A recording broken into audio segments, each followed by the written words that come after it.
Hey there, welcome to the DFS Build NFL Edition. I'm Kevin Roberts, joined with Taylor Smith. We're getting ready to go over the DraftKings main slate for Week 15. The way we do this is go position by position, looking at ownership and projections and matchups, and point out our favorite plays and how we are going to attack the slate personally. And the goal is to help you win. If any of that sounds good to you, smash that like button and subscribe to the channel so you can get alerted to the next time we do a video like this for NFL main slate. We also push out NFL showdown slates, and we also cover the NBA every day of the week that we can. We have one out for Thursday, December 12th. You can catch that at the end of this video or just hit up our channel. Either way, we encourage community involvement, so be sure to ask us any questions or leave any comments. Drop it right on the video, and we will get to you as we can. Probably tomorrow when the NBA gets back to a regular slate, we'll hold a contest where you can compete against me and Taylor for bragging rights. All right, let's get to it, though. Let's dive in, try to win everybody some money. Let's go position by position, starting at quarterback. Obviously, Josh Allen, I mean, what was that? I was not very high on Josh Allen last week. I said, unfortunately, I was high on Sam Darnold, so that was good. Sam Darnold threw 5 touchdowns, so you didn't lose too much if you didn't play Josh Allen. But I wanted Jalen Hurts instead of Josh Allen, and boy, was I wrong. He had like 54 fantasy points. I don't think he's going to do that again against the Lions, but the Lions are a pass funnel defense, so Josh Allen could definitely have a lot of success here again. Let's just first look at these guys in the 8K range. You have Jalen Hurts, who does not project that well. He's pretty far down there. He is 8K going against the Steelers, still over a 20-point fantasy projection. You have Lamar Jackson at 8.3. He is the third best projection, and then there is Josh Allen at 8.5, which I don't remember a more expensive quarterback this year and in some time, honestly. And he's facing Lions, like I said, on the road. Do you want to pay for any of those 8K guys? I do not. Yeah, I mean, I'm with you. The fear of missing out thing is real. I mean, they all have monster upside. I think if I was going to, it'd be right back to the well with Josh Allen or Lamar Jackson. So cue the massive Jalen Hurts day for sure. But it's just too much money. It's too much money going to one position when there are other guys who look like really good values. And of course, we have up to 6 slots for running backs and wide receivers, and even tight ends. There are some premium options. Lamar has an awesome matchup, but like, are the Giants really going to keep the game close enough to where Lamar hits a ceiling at 8K? Like, probably not. Pretty unlikely. Like, he can put up 40 points in 3 quarters and get there maybe, but given the likelihood this game, I think it had a 15-point spread when I was looking the other day. Like, that's probably the biggest spread we've had all season in the NFL. So I see why he would play Lamar, because he should be able to do whatever he wants. I just don't think he's going to be doing whatever he wants for the whole game. No, probably not. But you know what, though? I mean, the Giants, their problem this year has not been their defense. I mean, they don't have an elite defense, but it's only middle of the pack against quarterbacks, and their sack rate is really good. Like, they have a really good pass rush. So it's not honestly as good of a spot as, we're probably led to believe based off of his price and projection here. But the moral of the story is their offense is so bad that it probably won't matter what the Giants do defensively. So I agree that Lamar looks good, but I also agree that I don't expect the game to stay close. And if I'm going to pay 8K plus, it's going to be for Josh Allen. He's got the best projection. He probably one of the better game environments of the slate. That Lions-Bills game has a really big total, I believe. Let's see. Yeah, 55 or 54.5. So fireworks are expected. If you have to pay for somebody, he would be the play, but I just see way too much value elsewhere. And one of them is $1,000 cheaper. That would be Jaden Daniels, who's facing the Saints, who have not been good at stopping quarterbacks. He's the second best projection on the slate. The ownership is going to be very split because there's a lot of good value, and there's obviously Daniels and then those other 3 guys who are very, very expensive, but also very worth considering. I would imagine you have a little bit of interest in Daniels because the severe discount compared to those other guys, though. A little bit. I think he's a pretty good play. Obviously, the Saints in the Dome, that's a good matchup. Going back to Louisiana, where he won the Heisman Trophy. Good call. But not getting there. Like, I'm getting a ton of these guys in the 6K range. So I'm just kind of, if I am playing someone around 7K, it's going to be Burrow. Just playing a monster, or having a monster season, especially of late. He and Chase in particular have been amazing. Higgins, of course, is pretty consistent overall, even as the wide receiver 2 on his own team. We know where the ball's going. It's going to those 2 and Chase Brown. So Burrow, in what should be a pretty competitive game. It only has a 5-point spread against Tennessee on the road. They play shootouts seemingly every week. If I'm playing someone in the 7K range, I think Burrow is the one I want the most.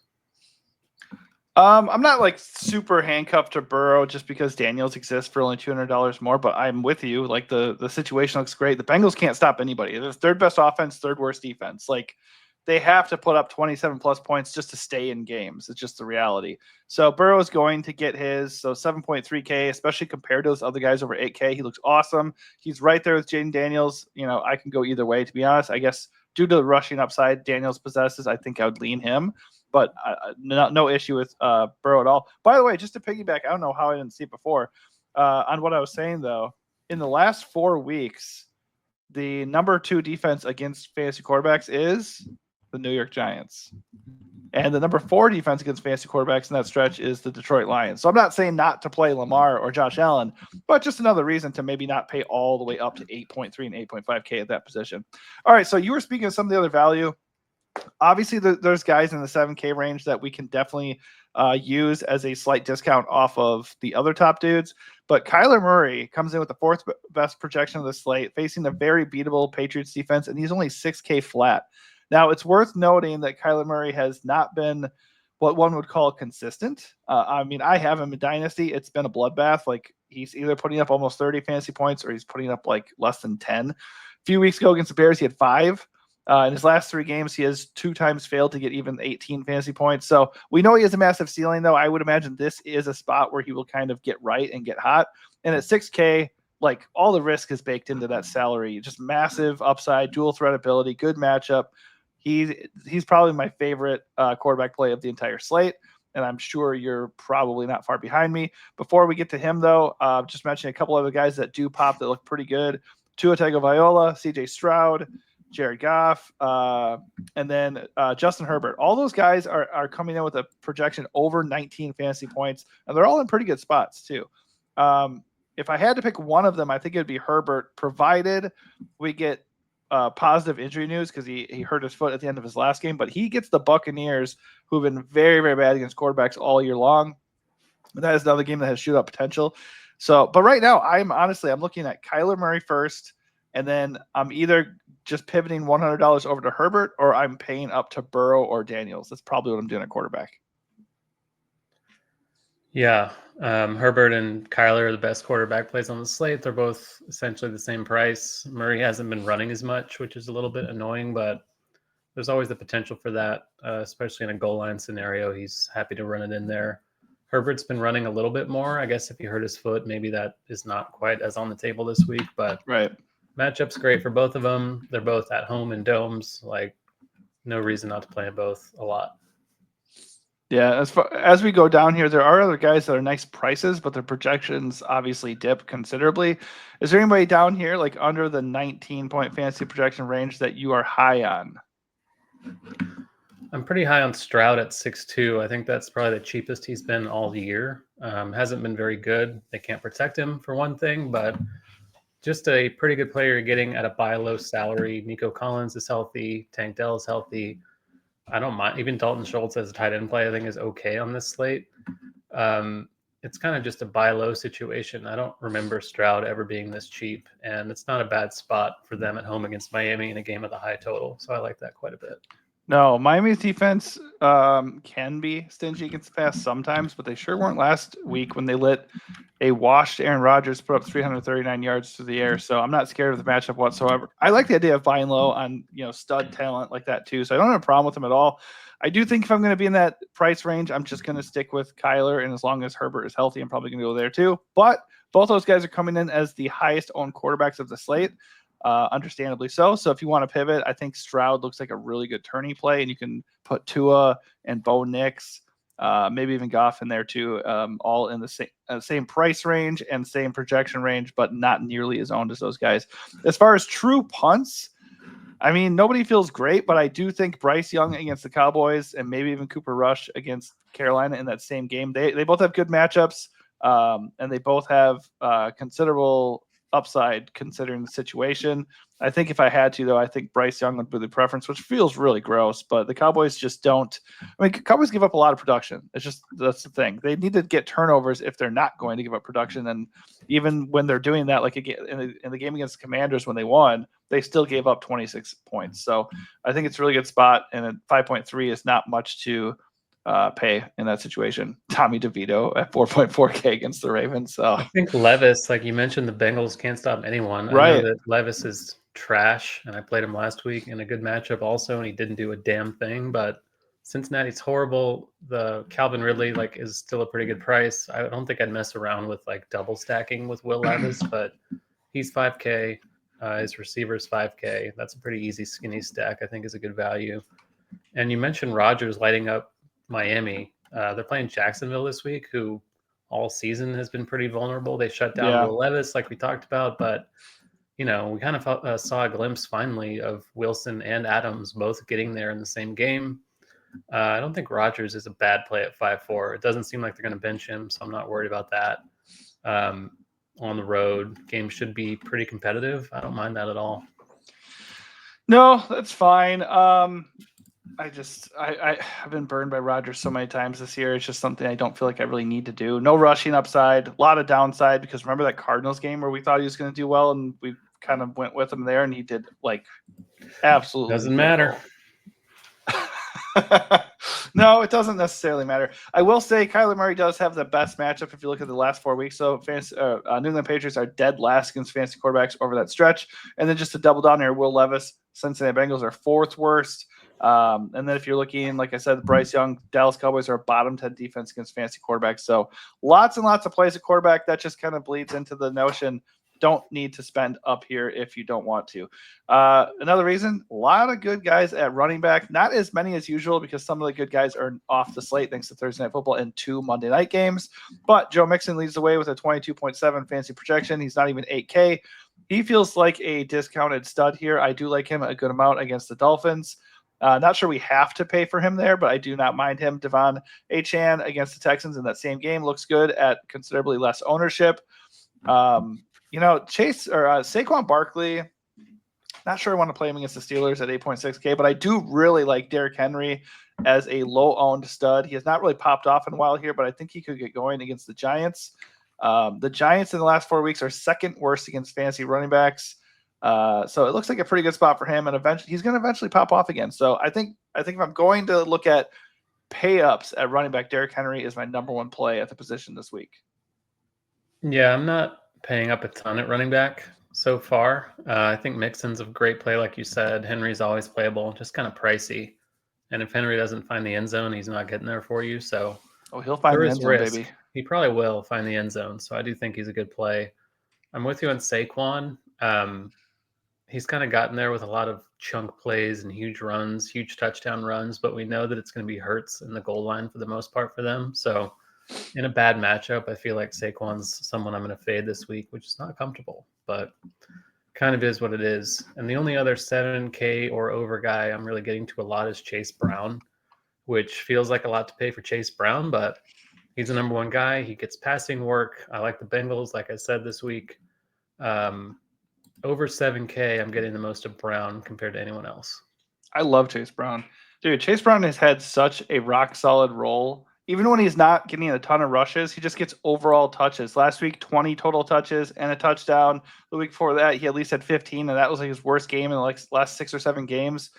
He has a 32 touch game back in week 9 against the Raiders. He's at 19-plus fantasy points in each of his last 5 games. So he is definitely feeling it. They do not have another guy they turn to at running back. They have Khalil Herbert, and they're not using him whatsoever. Whether they're losing and he gets a bunch of catches or whether they're winning and he's just dominating, he looks like a smash play. I like him quite a bit. If I'm not going to pay all the way up, he looks really good at 7.2. James Conner against the Patriots at 6.6. If you're not going to play Kyler Murray, I think he looks good. Rico Dowdle has been crushing for Dallas. Did not score last game, and he still did really well because he had 130 rushing yards. What did he actually do? I have him in my lineup here. He had 18 fantasy points, even though he did not score a touchdown. That's what we like to see. 6.1K feels way too cheap for him there against the Panthers, who have struggled against the ground all year long. Alvin Kamara, I mean, let's see. Fuck I no. reorder the question or the projection here. Alvin Kamara, his projections come down, but so is his price and the ownership. So I have a little bit of interest in him. Obviously, now that Taysom Hill's not there, and the Derek Carr injury could lead to a ton of rushes and a lot more checkdowns than usual. So he is a little bit interesting. If the ownership ticks up, I will get away from him like I had been doing, and that had been working out. But if he's not going to be more than like 12 to 15% owned, I have a lot of interest in him. Let's see who else pops off. Nobody else really Waiting stands on my out. favorite play to be named, and he hasn't been named yet. Let me see. Well, I guess it depends on the injury news. If Breece Hall is out, Braylon Allen will look good at 5.4K. Not him. No, I'm not really seeing anybody else that pops for me. Chuba Hubbard against Oh yeah, Dallas. he. 6,500. I missed him because he's sandwiched up here between all these other studs. Yeah, there's nothing wrong with Hubbard, especially since Brooks is out with a torn ACL. Oof, brutal. Yeah, against Dallas. Yeah, I love Hubbard. 6.5K, nothing wrong with that at all. You were kind of saying how you might not really want to pay all the way up at running back. He is a big reason why, because he's very cheap and you get the role of his stud. Only issue with Hubbard whatsoever is going to be the ownership. He looks like he's going to be quite owned, but I don't know if I really care that much about that. The price is just really, really too good. He's been crushing, man.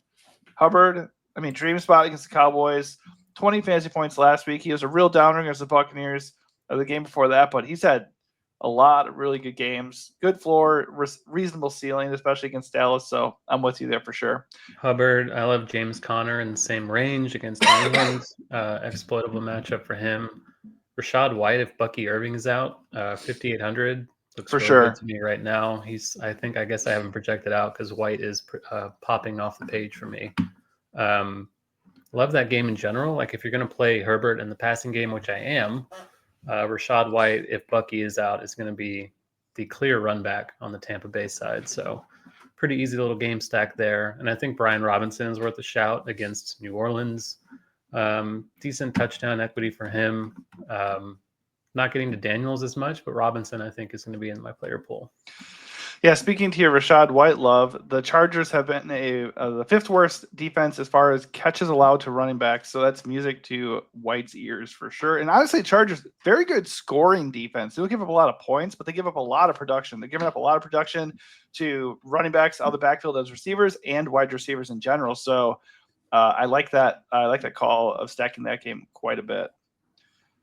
Some of these other guys, it just depends on what the injury news ends up being. Like the Jet situation, just monitor Breece Hall's status. If he's out, we can look at Isaiah Davis or Braylon Allen. I would prefer Braylon Allen greatly, but like you said, if Bucky Irving is out, then Rashad White would just be the call there. He'll probably get Sean Tuckered, but yeah, I agree. Yeah, it's possible. I would probably just not worry about it at that point. I'd probably play with Hubbard or pay up for somebody like Henry. So living in the mid-range at running back is definitely comfortable. There's a lot of really good plays that we went over that are not over 7K, anywhere between 5.8 and 7.2. So Chase Brown's probably the only one that you feel like you would have to pay for that's over 7K. The only reason why I like somebody like Derrick Henry or Alvin Kamara on this slate is because it's going to be pretty popular to do the double, lower value running back. So that is the thing I would consider for sure, is try to get a little bit different, at least one of those spots. Another reason why paying for the two running backs that are not super expensive, though, another reason why it's appealing is because there's a lot of good wide receivers on the slate. Jamar Chase, anyone? He is 8.4K, so if you want to get to him, you have to save somewhere. He looks really good. Weirdly coming in with the third best projection of the slate. Probably should be projected as the top guy. Either way, he looks awesome. Nico Collins at 8.1 against the Dolphins. Amon-Ra St. Brown at 7.6 against the Bills in what should be a shootout. They all look really good. If you want to play any of them, I would not fault you for it. I think Jamar Chase is going to be my preferred option there for obvious reasons. He's been unstoppable. And their coach literally said after they force-fed him the ball like crazy, like, we can't get him the ball enough. Like, so as he's a T. wide Higgins open owner, every play. Like watching that game, like the Cowboys had no idea where he ever was, and he's catching the ball with 20 yards of space around him every single time. It's insane. It really is insane. So Jamar Chase looks amazing. I guess you could leverage the ownership there with T. Higgins because it's always possible. Both. I'm pairing them together a lot, even if I'm not getting Burrow. Just like it's very easy to do if you're paying down at running back. Sure. Yeah. T. Higgins under 7K. I mean, T. Higgins is not as dynamic as Chase, obviously, not quite as explosive, but he is a red zone factor and he can make big plays. So I like him a lot at 6.8K. I prefer Chase as far as safety and ceiling goes, but you compare them and you certainly can leverage the Chase ownership if you want to. Lad McConkey, if he's back against the Bucs, he looks really good at 6.3K. He was in a similar situation against the Falcons a couple weeks ago and smashed. Not sure I trust Malik Neighbors with Tommy DeVito back there, but the Ravens are a pass funnel defense. So in theory, Malik Neighbors is too cheap at 6.4K. CD Lamb at 7.3K against the Panthers. Yup. He looked good last week. I got no problem with paying for CD Lamb at 7.3 if nobody else wants to do it. That looks great. He crushed against the Bengals.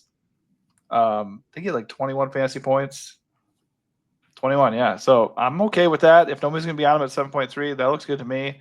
You can look at the Jets guys, Garrett Wilson and Devontae Adams. I think at this point I will just stick with Devontae because Aaron Rodgers is just so egocentric and he's just going to Devontae like all the time, even if it means the Jets lose. He's getting like 10 plus targets every week. So Garrett Wilson is more explosive and he's cheaper, but Devontae is just weirdly safer at this point.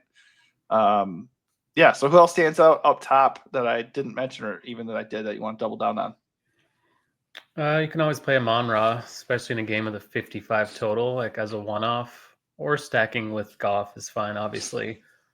Similar case for Jameson Williams, obviously huge, big playability there, not expensive, but reasonable value. As far as the high end, though, like Chase is the obvious guy. Higgins is a great play, I think. Otherwise, I'm kind of paying down a little bit. Adams looks overpriced to me, but like you said, the role has been pretty good, even if his ceiling has been kind of elusive all year. I like that quite a bit. Nico Collins, like you said, 8-1. I said Stroud's a good play. Collins is obviously the best guy to pair with him. Tank Dell is also pretty cheap at 5.4. Been kind of underwhelming, but we know what kind of ability he has based on what we saw last year. And then I'm otherwise kind of living in the mid-range guys like Calvin Ridley, Marvin Harrison Jr. at 5.5. I'm playing Kyler Murray a lot. MHJ has been kind of a letdown, but he's cheap. He does have big playability. They have looked for him in the red zone a little bit. If there's a spot where Marvin Harrison Jr. is going to go off again, I cannot imagine this is not the spot. Yeah, Patriots are bottom 10 against wide receivers over the last 4 weeks. Kicking back to that Houston-Miami game, I like the other side quite a bit.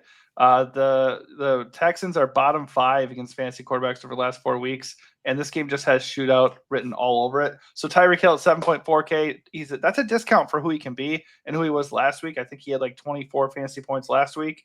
I think he is limited at 31 fantasy points and 20 the week before. So he seems to be fully back. So I like him a lot at 7.4 too, especially if you don't want to pay for Nico or Jamar or AJ Brown. He feels cheap. Him and CD both feel really cheap on this slate. And then Jalen Waddle at 5.7K. If you want to get exposure to that passing game without it costing an arm and a leg, he looks good at 5.7. I don't mind that whatsoever. A lot of these guys down here don't project very well, but Khalil Shakir was good last week, and he has another spot where the Lions are a pass funnel defense, so the Bills are going to have to throw to keep it close or win. I don't really love the price or the projection, but I do like the spot. He's a little bit owned, so I'll kind of keep an eye on that.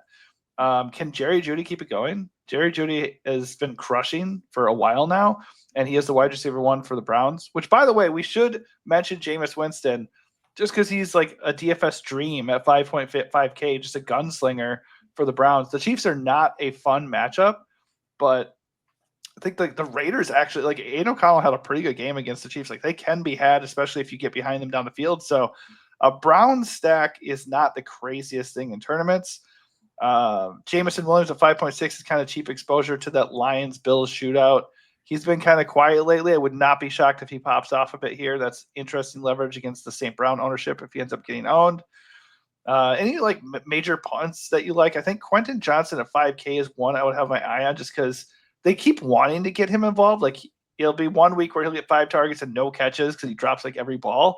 But if he catches the balls when he gets those opportunities, he has the size and athleticism to do major damage.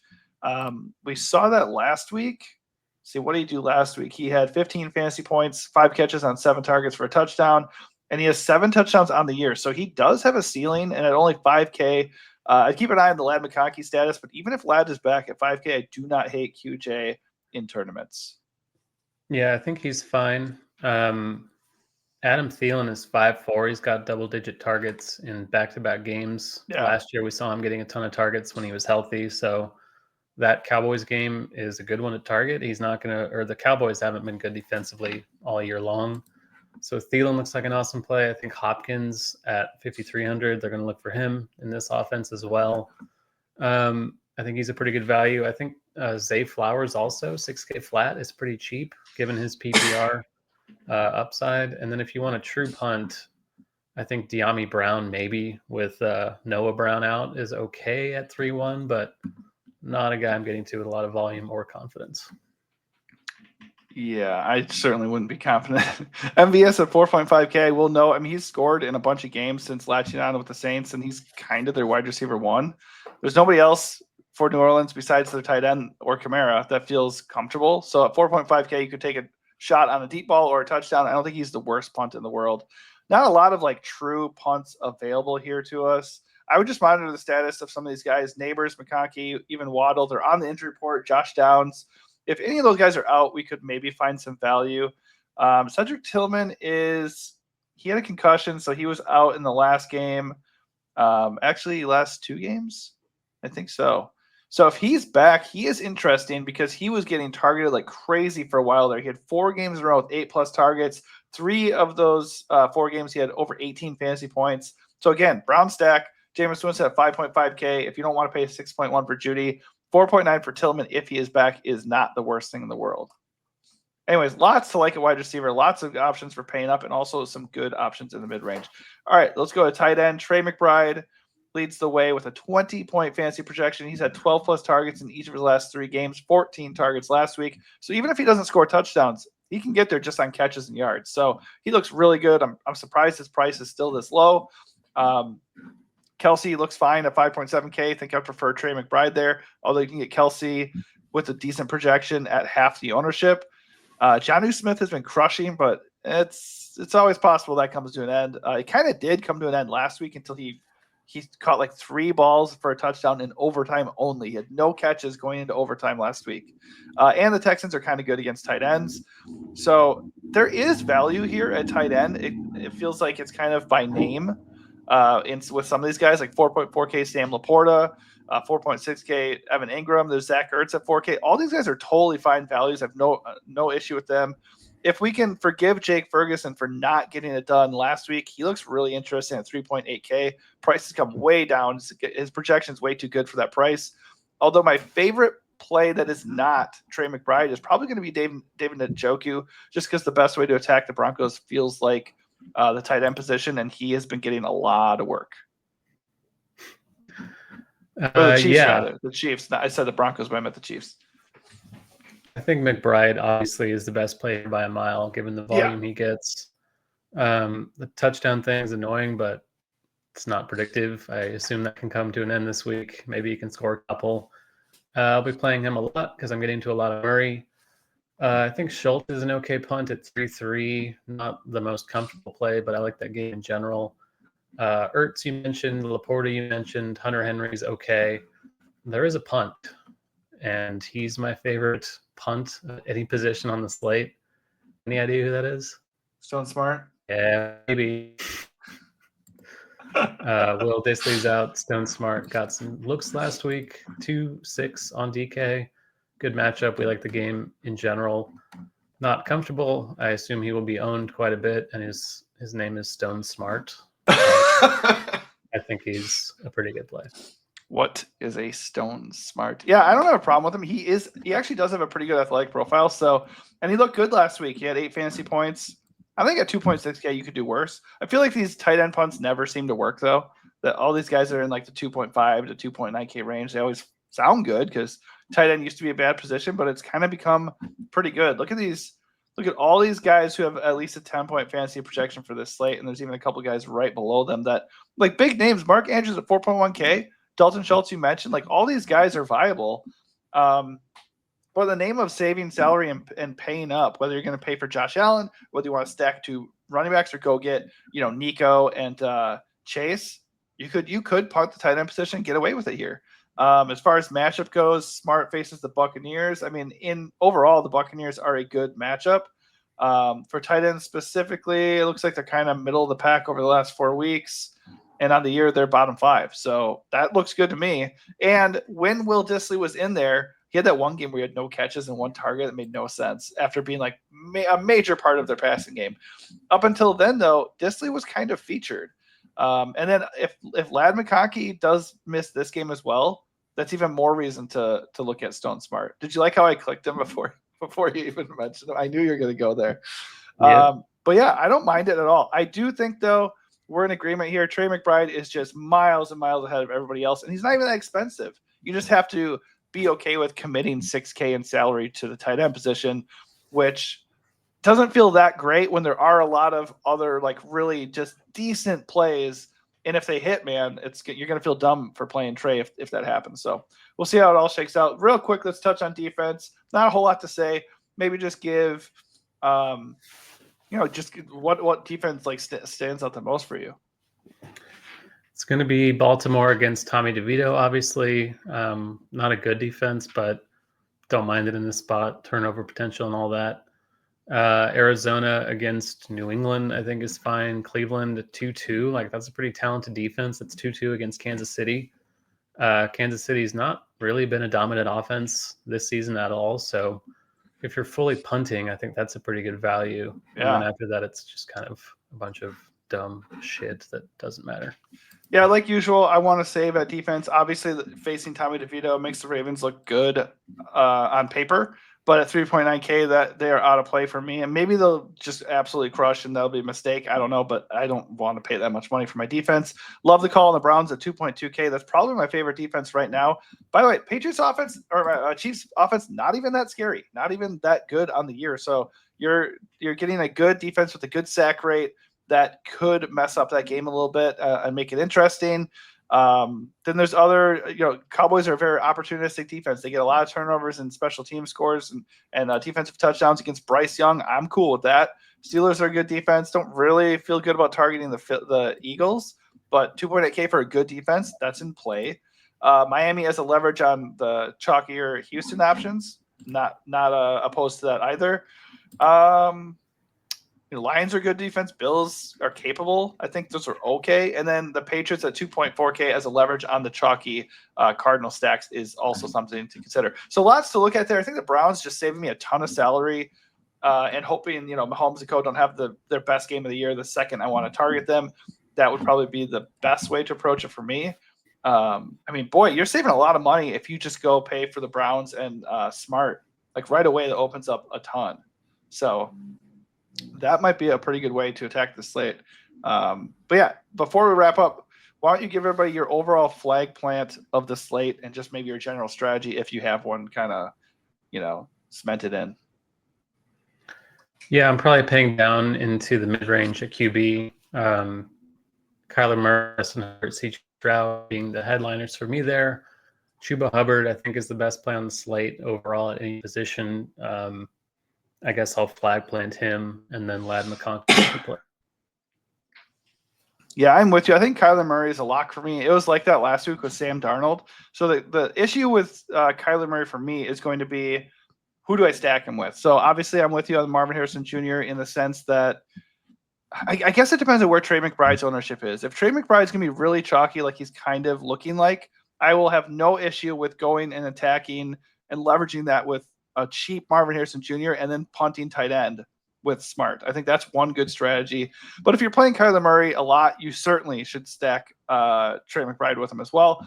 In general, I think I am really warming up to the idea of paying down a running back with you with Hubbard, and maybe if Rachaad White comes in and opens up value even more.